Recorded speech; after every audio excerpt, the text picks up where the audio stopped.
El estado de Nuevo León ha sido cuna de cientos de crímenes, muchos todavía con ciertas dudas sobre cómo sucedieron realmente, unos bastante mediáticos y otros algo desconocidos. El día de hoy, como lo dice el título del vídeo, vamos a ver 7 crímenes horribles ocurridos en el estado de Nuevo León, así que bueno, no perdamos más el tiempo y vamos directo al grano. Hace ya casi 3 años ocurrió en el municipio de Juárez uno de los crímenes más recientes de este video. Un hombre llamado Brandon fue el autor intelectual de este horrible acto.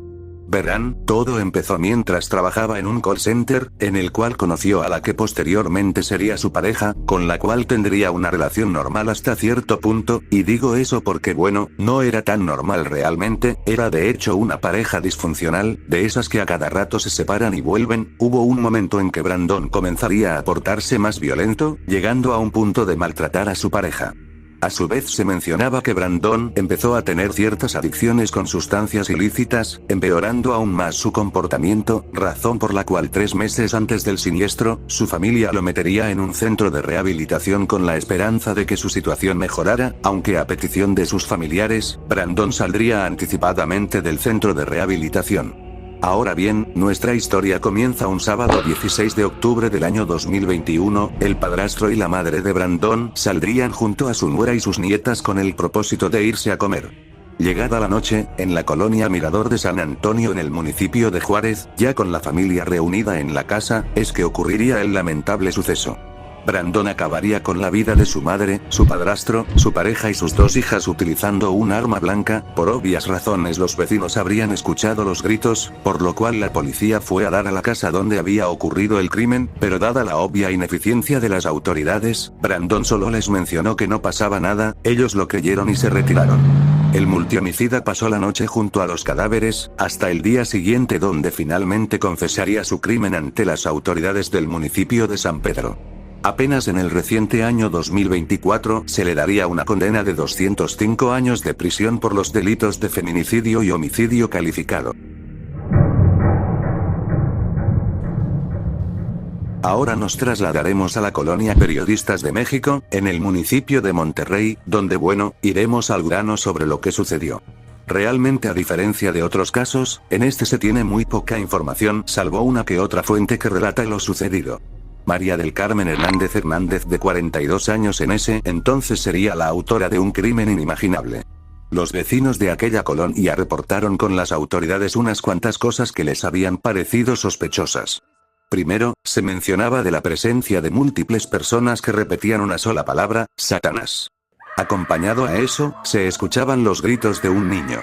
Finalmente, cuando las autoridades llegaron a revisar el domicilio, se tomaron con una escena del crimen bastante perturbadora, pues María sostenía en brazos a su hijo de apenas 3 años de edad, mientras se encontraba sentada, con la peculiaridad de que su hijo ya no estaba vivo y además de eso, había sido calcinado.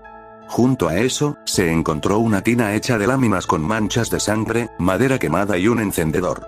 El cuerpo del menor sería transportado por la Cruz Roja para que se le realizara su respectiva autopsia, mientras María sería llevada como principal sospechosa y tiempo después se le condenaría por el delito de filicidio.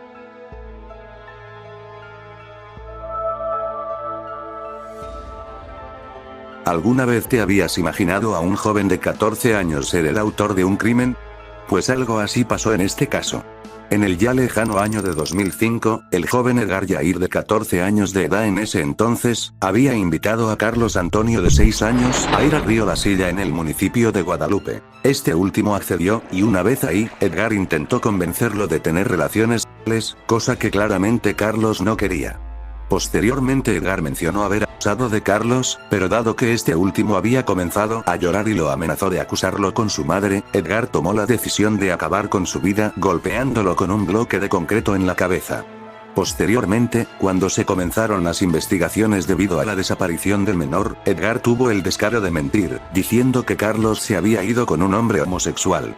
Esto último desató una búsqueda de las autoridades guadalupeñas por personas homosexuales, aunque había ciertas inconsistencias. Pues Edgar al momento de mencionar que Carlos se había ido con un homosexual, en un principio mencionó que este era un niño, para después contradecirse diciendo que era un adulto. Aunque bueno, como en casi todos los casos de crímenes, las autoridades brillaron por su ausencia la mayor parte del tiempo, razón por la cual la familia de la víctima inició su propia investigación. Edgar Yair no solo tuvo el cinismo de acusar falsamente a una persona homosexual, sino también estuvo acompañando a la familia del pequeño Carlos durante su búsqueda, incluso en los noticieros se puede captar cómo este joven fingió sorpresa al momento en que se encuentra el cadáver del pequeño. Aunque lo que acabó por confirmar la culpabilidad de Edgar, era el hecho de que este portaba su playera al revés, y cuando se le pidió que se la pusiera bien, se podían apreciar las manchas de sangre. Dada su edad, no se le podía juzgar realmente por su crimen, razón por la cual fue internado en el Consejo Estatal para Menores. Ahora vamos a abordar un caso ya muy conocido por muchos nuevoleoneses. Esto ocurrió un 8 de octubre de 1959 en un consultorio médico en la colonia Talleres, donde se encontraba el doctor Alfredo Valle Treviño. Ese día recibiría la visita de un estudiante de medicina de unos 20 años más o menos, con quien se menciona había tenido una relación sentimental anteriormente, pero justamente ese día habían tenido una discusión que terminó de una manera horrible.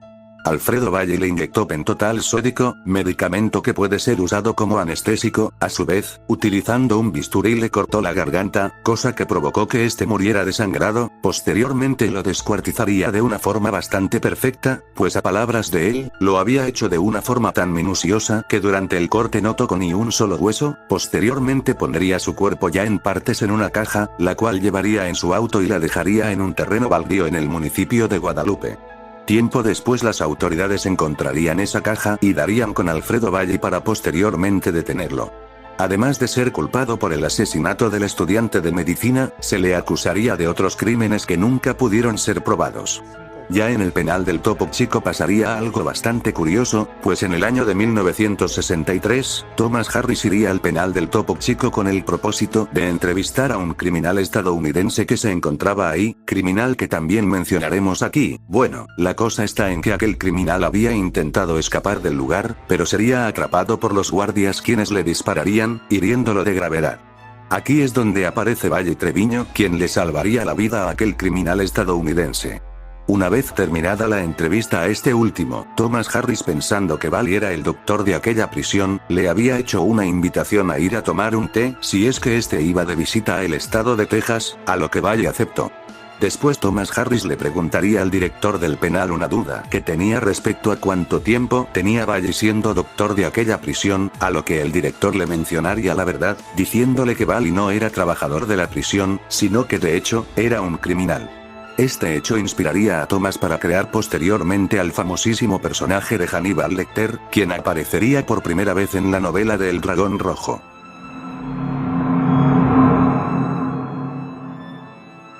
¿Recuerdan que mencioné a un criminal estadounidense que estaba encerrado en el penal del Topo Chico y que había sido entrevistado? Pues bueno, esa persona de la que hablo es Dykes Askew Simmons, quien se menciona, había sido declarado culpable del asesinato de 3 personas. Todo empieza en la carretera Monterrey-Laredo, en el kilómetro 26, Raúl de 32 años iba manejando, pero tuvo ciertos problemas con el vehículo que lo obligaron a detenerse e ir a buscar ayuda. Raúl se iría de ahí con dirección al municipio de Sabinas Hidalgo, dejando a 3 hermanos solos dentro del coche, Marta de 20 años, Hilda de 19 y Juan Manuel de 13. La cosa está en que un hombre estadounidense, blanco y con una cicatriz cerca del labio, había llegado en un auto a aquella zona donde se encontraban los 3 hermanos, viendo que su vehículo se encontraba claramente descompuesto, intentó ayudarlos a encender el auto, pero falló en el intento, razón por la cual 2 de los hermanos se rieron de él. Dykes no se tomó muy bien estas burlas y sin dudarlo sacaría un arma y dispararía en múltiples ocasiones al carro, acabando con la vida de Marta y Juan Manuel e hiriendo de gravedad a Hilda. Al llegar Raúl ya con una grúa se toparía con esta horrible escena del crimen, a lo cual prácticamente no pudo hacer nada. Dado que Hilda había quedado con vida, pudo testificar para que se pudiera encontrar al culpable de este horrible acto. Las autoridades dieron con una persona que había cruzado recientemente a México proveniente de los Estados Unidos con un nombre falso.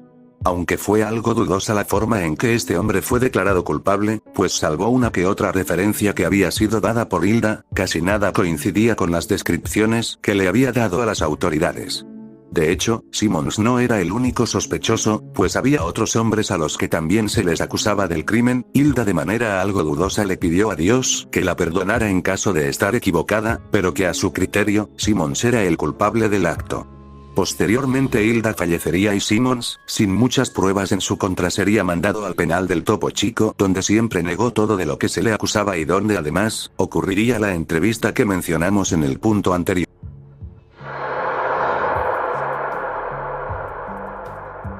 Sería un insulto no poner este caso en el vídeo, es posiblemente una de las historias más conocidas sobre asesinatos en Nuevo León, y que ya muchos se han de saber al derecho y al revés.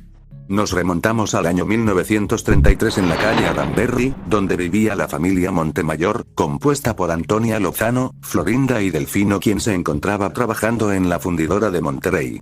Un día como cualquier otro, mientras este último volvía del trabajo, se topó con una desgarradora escena del crimen. Antonia y Florinda se encontraban ya sin vida, de una forma curiosa, pues ambas se encontraban degolladas. Florinda estaba semidesnuda pero cubierta con un cobertor, a su vez, tenía las manos amarradas con un hilo de ixtle y un corte en el cuello que casi hacía parecer que su cabeza se había desprendido de su cuerpo.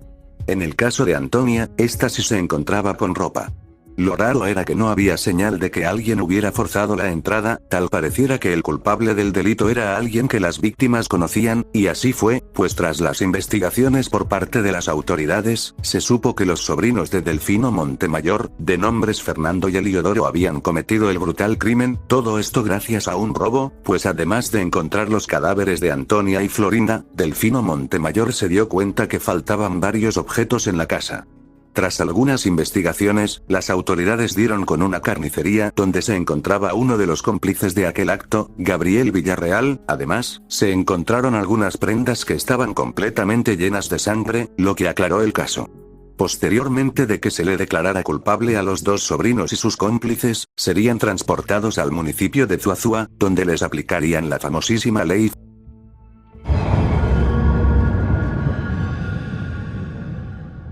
Casi 5 años después de que el presidente Felipe Calderón iniciara la guerra contra el narco, la cual más que lograr mejoría hizo todo lo contrario, pues hundió por completo a México en una guerra entre las fuerzas armadas y los cárteles de la droga, donde la población civil es la más afectada.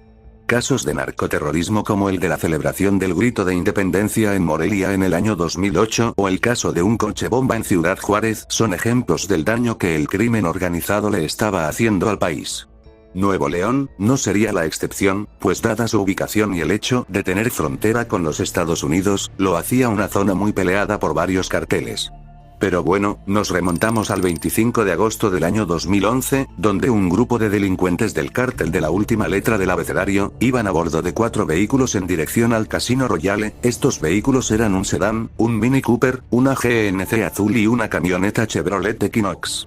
Estos criminales llevaban consigo bidones de gasolina que habían llenado en una gasolinera bastante cercana al casino. Una vez ahí, iniciaron con el atentado que sería realizado en cuestión de minutos. Algunos de los delincuentes realizaron una serie de disparos en el casino, para posteriormente rociar los bidones de gasolina en las instalaciones, todo esto con el propósito de iniciar un incendio que se propagó de manera bastante rápida. Una vez realizado el crimen, los delincuentes simplemente se fueron de aquel lugar. En el casino la situación era bastante horrible, algunas personas alcanzaron a huir del lugar por la puerta principal, pero muchos otros se quedaron adentro, y una serie de eventos desafortunados que pudieron ser evitados provocaron una gran pérdida de vidas humanas. Muchos civiles, al pensar en un principio que el ataque solo se trataba de balazos, se fueron a refugiar a los baños del lugar sin saber lo que les esperaba. Dada la poca visibilidad gracias al humo, hubo bastante pánico entre los que se encontraban dentro del lugar, quienes solamente buscaban una salida. Lamentablemente las, entre muchos pares de comillas, salidas de emergencia se encontraban completamente cerradas o ya de plano, algunas ni existían. Los empleados del lugar ni siquiera estaban capacitados para una situación de tal magnitud. Algunos cuantos habían alcanzado a subir al segundo piso del casino, donde con ayuda de otras personas, algunos cuantos lograron huir. La mayoría de los fallecidos perecieron por asfixia a causa del humo, aunque encontrar los cadáveres fue una labor complicada para los equipos de rescate gracias a todo lo que mencioné anteriormente. En total y en cifras oficiales, 52 personas fallecieron ese día, de entre los cuales se encontraban mujeres embarazadas, y cerca de 10 personas resultaron lesionadas. Lamentablemente, un solo video de 7 puestos no es capaz de abordar por completo todos los casos de crímenes ocurridos en el estado de Nuevo León, pues tuve que dejar de lado muchos otros que han causado revuelo entre la sociedad regiomontana, pero si veo que este video tiene apoyo, podría realizar más partes en donde mencione otros crímenes que se me pasaron poner en este video. Pero bueno gente, antes que nada quería agradecerles por suscribirse al canal, la verdad es que me sorprendió bastante la velocidad en la que este canal fue creciendo, al momento en que edito esto, tenemos un total de 1680 suscriptores, que a decir verdad pensé tardar mucho más en conseguir esa cifra, ya tengo planeados varios vídeos sobre distintos temas que estaré subiendo, solo será cuestión de que me den algo de tiempo. Así que, sin nada más que decir simplemente, me despido, adiós gente.